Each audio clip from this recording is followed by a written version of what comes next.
All right, welcome to the SnydeReport. I am your host, Gary Snyder. Before we get to our next guest, which is kind of obvious because you can kind of see her right next to me, we have to thank our sponsors. First of all, Robin Winston, he has been with us from the start, helped us kick off this newsletter. 47 subscribers. That's how many emails went out on our first one. We sent out today 108,000. So, boom. Thank you, Robin. And he was instrumental in getting this podcast started because apparently he is a glutton for punishment. Also, next up, our good friend, former Congresswoman Jill Long Thompson.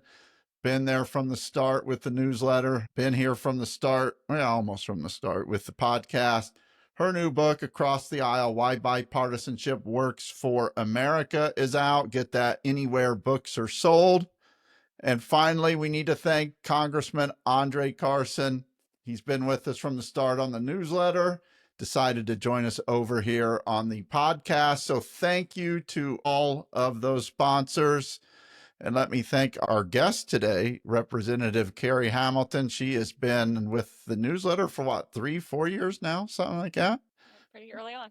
So thank you very much for your support. You're welcome, and kudos on your great sponsors. It's an impressive group. It is. And we have some that we'll just say want to stay silent right now.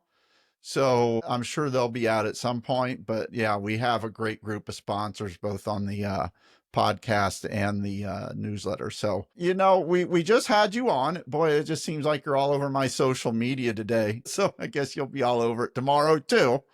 But we wanted to bring you back because while we were talking about higher education with and Indiana University with former Fort Wayne Mayor Paul Helmke the other day, I wanted to bring you back because one thing that kind of happened in the General Assembly that I don't know if it's getting overlooked or not, but that has to do with vouchers. And it was kind of a sneaky way that it got done, kind of like the IU thing. But why don't you talk to us a little bit about what's happening with public education and vouchers and school quote unquote choice? Thanks, Gary. So I'll try to keep my blood pressure low. This topic gets me pretty fired up. So a little background. For many years now, we've been providing vouchers based on income. So the idea started with providing vouchers to private schools for low-income kiddos who maybe at the time didn't have a good public school option. And that income level has increased over time. And in this budget, the Republicans decided it was their top priority to find 100 million new taxpayer dollars, money we've never spent on education, just to send the wealthiest 3.5% of kids who go to private schools to the private schools they're already going to. So this is in a budget where, Gary, we cut $2.4 billion in spending. Republicans You were short. somehow found money. Yeah. $2.4 billion short. So we're buying luxury SUVs for our elected officials. That's right. Yep. We're building helipads for our governor at his personal residence. And now we're going to send the wealthiest kids that are already going to private school to private school. And let me give this example that's resonating for folks because it really puts it in perspective. If Elon Musk moved to Indiana with his 14 kids, taxpayers, you and I would have to spend $7,000 per kid to his elite private school. That's the Republican priority. And I don't think when Hoosiers hear education choice, they understand that that's what that means. Choice sounds good. Vouchers for the uber wealthy doesn't make any sense, and it's really fiscally irresponsible. Yeah, I was wondering if you were going to go there with Elon and his 14 kids. Is it 14 now? I think it is. It's officially 14. He wants 100, he said. According to the Wall Street Journal, people believe there are more. Anyway. So as the budget shortfall was $2.4 billion, basically caused by mismanagement by our elected officials, the supermajority over the last 20 years. And they tried to blame Democrats, and I'm like, time out. You guys have been a supermajority for the last 15 to 20 years. Democrats can't do anything. You can do anything you want without Democrats. You can kick them out of the General Assembly if you want. And you're going to try to blame them on the woes, the budget woes that affect Hoosiers. And then you also have to look, I think a lot of it was also tagged on tariffs now that are starting to eat in at revenue. Yeah. Republican management of the budget for 20 years plus tariffs. And according to the economists that the Republican supermajority hired for the state fiscal forecast, tariffs is a big part of it. So, they've been in charge and now we have tariffs and things are not good. And I want to just talk about what that $100 million could do. Okay.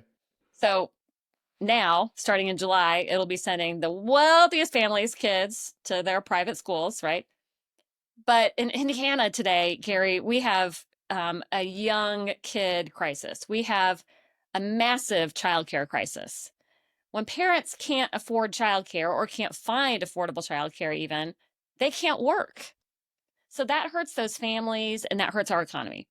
Today, we have a 14,000 kiddo wait list for the childcare subsidy that pays all or part of childcare for low-income families. This is working families. Hold on one second. So what you're telling me, and correct me if I'm wrong, I've been a couple times in my life, that basically we are spending $100 million to send the richest Hoosiers kids to private school, and we can't afford childcare vouchers for the lowest income Hoosiers.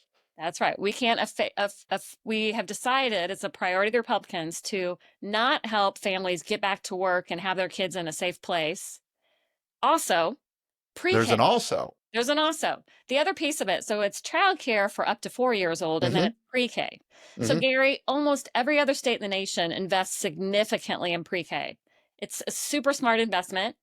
When kids have access to high quality learning when they're 4 years old, they're just more successful in life. And that pays off many times over for taxpayers and also for families and for kids and for the state of Indiana, right? So that's why all these states, including many red states, invest in their 4-year-olds. Well, we are with this budget, not just cutting back childcare, but we're also cutting back our tiny investment in pre-K. It just doesn't make any sense. It just doesn't make any sense. Well, can you hold through the break? I will. All right. When we come back, I've got a few more questions for you because, we're seeing here that Republicans hate poor children, or at least educating them. So we'll ask about some other things that maybe the Republicans are certainly doing if they're giving $100 million for the richest kids to go to private schools. You're listening to the Snide Report. We'll be back in a minute. It's rock and roll. It's racing. It's Miller Lite Carb Day. Co-headlined by the All-American Rejects and Bret Michael. Friday, May 23rd at the Indianapolis Motor Speedway. Following the final Indy 500 practice and the Pit Stop Challenge. Concert, pit, and VIP tickets available now at ims.com. All right, welcome back to the Snide Report. I am your host, Gary Snyder. My guest is Representative Carey Hamilton, who I think you have now been on my podcast, I think the most now. Oh, yeah? Wow. I'm on now, I will say we were doing an audio version when I was on the radio. So, since we've started the video part, I think you are my top guest now. Woohoo. So I'm honored, Gary. Well, you should be. Or I am one. So before we went to the break, we were talking about how we are spending $100 million to send the wealthiest Hoosiers kids to private schools. And you were mentioning that we are not paying for pre-K. We're not paying for childcare vouchers because we want to send the wealthiest Hoosiers kids to private schools. But certainly, we're making sure that everyone has health care and not cutting back Medicaid since we're sending these rich kids to school. Yeah, no, unfortunately, that's not true either. So it's really. Yeah, I didn't see that one coming. Didn't see that one coming. Correct. It's not a pattern. So talk about you know, the wait lists for special needs kids, autism. Talk a little bit about that when it comes to what this $100 million could be paying for, because from what I read, we are cutting HIP for 200,000 people. We've got wait lists now that are full. So people can't we got a wait list for the wait list. Yeah, we do. So talk a little bit about that. Yeah, you mentioned kiddos with special needs getting services. It's gonna get a little harder to access those services. Even with this childcare waitlist issue, Gary, I was just talking to someone who works in the childcare system yesterday, and they were talking about foster kiddos. They have lost many good foster families in the last couple of months because those families now can't access those vouchers. So you can't work and be a foster parent if you can't get access to childcare for that child. So which is then wildly expensive, because then the system fills in ways that are super inefficient and expensive. So we're cutting off our nose to spite our face, as they say, creating bigger, more expensive problems by not making smart, efficient investments on the front end. All right, I have one more question for you on this. So certainly if we're spending $100 million to send the wealthiest kids to private school, certainly we're giving middle class tax cuts and not raising taxes at the local level. Tell me at least we're not doing that. Well, sorry, Gary. As you know, 2 weeks ago, we passed Senate Enrolled Act 1, which was billed as a property tax cut. Won't be for most people, maybe a tiny bit for some, but those same Probably the same people that are getting the $100 million. Yeah, probably. Yeah. And then the rest of us will be paying more in local income taxes. Yeah. It's not good.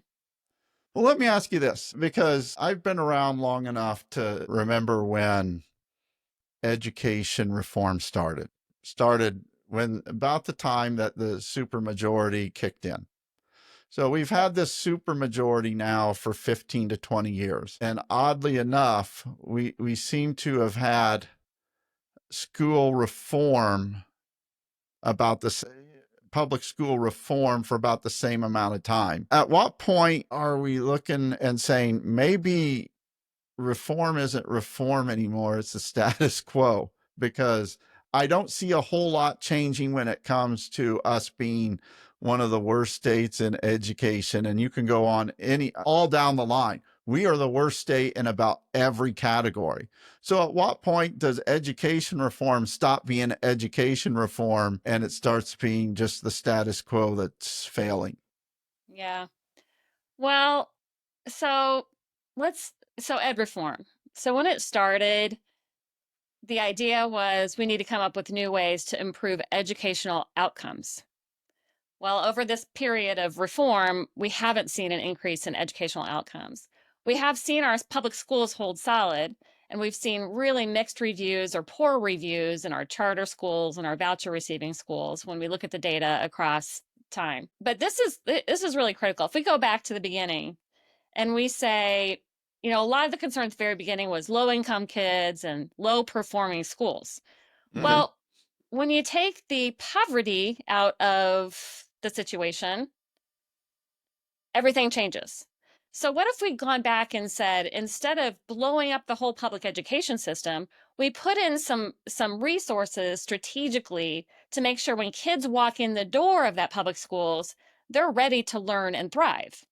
So that gets back to a safe place for childcare and pre-K. It's tutoring support. It's making sure that kiddo has healthy nutrition, that has a safe place to go home. I mean, we have thousands of kids every year in Indianapolis, Gary, who are homeless at some point during the school year.